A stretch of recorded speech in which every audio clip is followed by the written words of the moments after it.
Hello everyone and welcome to Marian's opening bell. My name is John. I am the membership director at the Foundation for the Study of Cycles, and it is my pleasure to be your host for today. We are live from Bucharest, Romania and broadcast worldwide. Now every attendee will be muted in this webcast, and for any questions that you might have, please email me at i.guta@cycles.cc.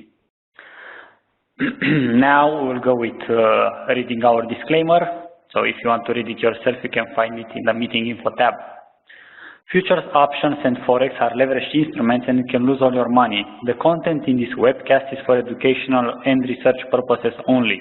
The Foundation for the Study of Cycles is not an investment advisor and is not trying to sell you any securities. You as a viewer are responsible for your own trading, both the gains and the losses. There is a very high degree of risk involved in trading, and past results are not indicative of future returns. The Foundation for the Study of Cycles and all individuals affiliated with us inside and outside this webcast assume zero responsibilities for any individual viewer's trading and investment results. The cycles and planetary indicators and all other features in this webcast are for education and research purposes only and should never be construed as investment advice on any one particular asset to any one particular person at any one particular time. Any personal use of our timing and trading observations is entirely at your own sole and personal financial risk, and it is your own sole and personal financial responsibility to evaluate the accuracy, completeness, and usefulness of the information provided. And now, knowing that, I am presenting you the Foundation Executive Vice President and Head of Research, Marian Guta. Hi, Marian. Hey, John. Hello, everyone. Let's start. First, we'll present the future file. Currently, we have just two open trades. We recently have closed a lot of trades and they're positive. On the Forex file, we have still two open positions, long, both of them long, USD CAD and USD CHF. Let's start presenting the future file. First asset, it's soybeans. I have entered in a long position on June 30.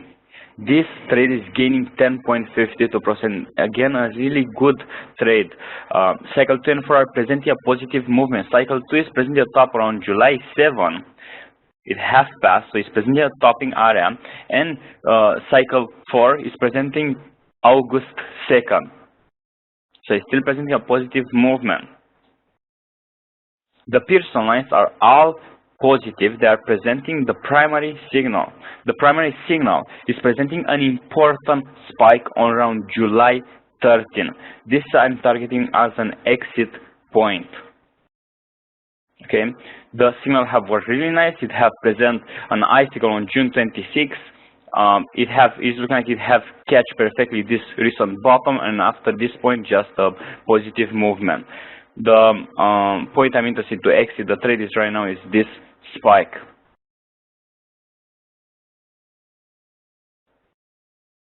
Let's continue with the next asset. Cotton. I have entered in a long position on July 5.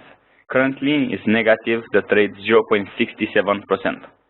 Cycle 2 and 3 are presenting a positive movement. Cycle 2 is presenting a top around July 11, cycle 3 around July 14.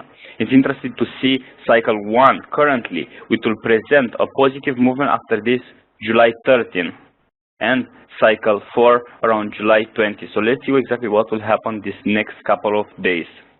The Pearson lines, we have 4 of them with a really high level. They are presenting the primary signal. The primary signal currently is presenting a bottoming area, then a positive movement after that.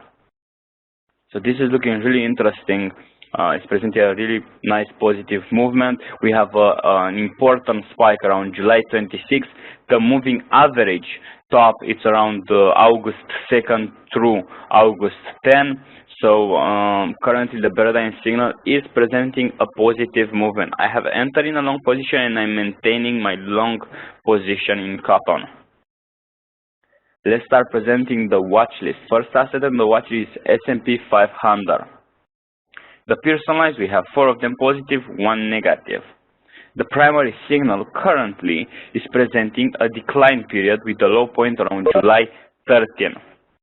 If we will change the signal to the secondary signal, it will present a longer term decline period. The high point will be on around July 13. So a pivot point, we'll have it on the day July 13, in a couple of days. Then we will give more information at that time. Currently, I'm NTR, no trade recorded. T-bonds. All the Pearson lines have declined. We have 2 negative, 3 still positive, but all of them have declined drastically. If the signal we change to the secondary signal currently is presenting an important icicle around July 14, then a positive movement after that.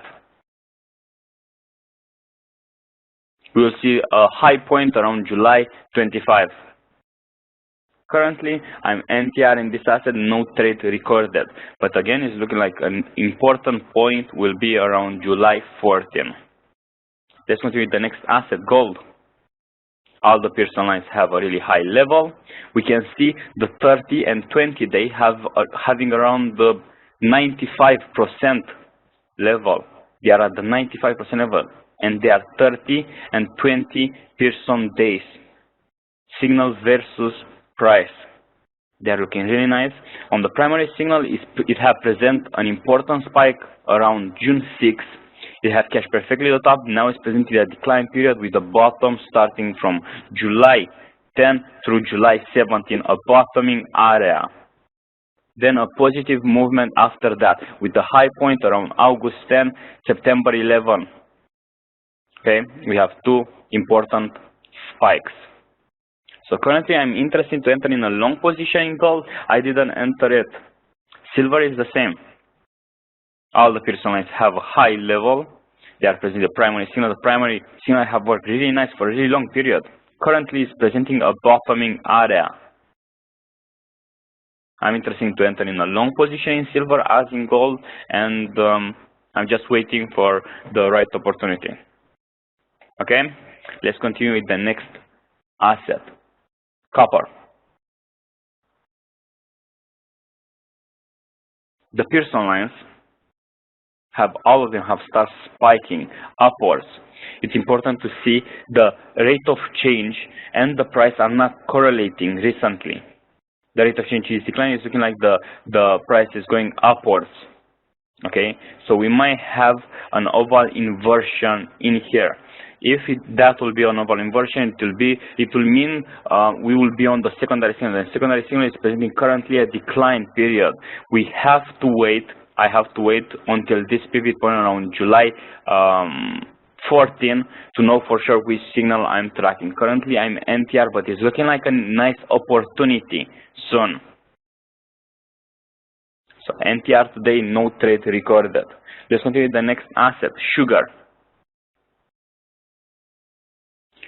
The Pearson lines, all of them created a bottom and have started going upwards.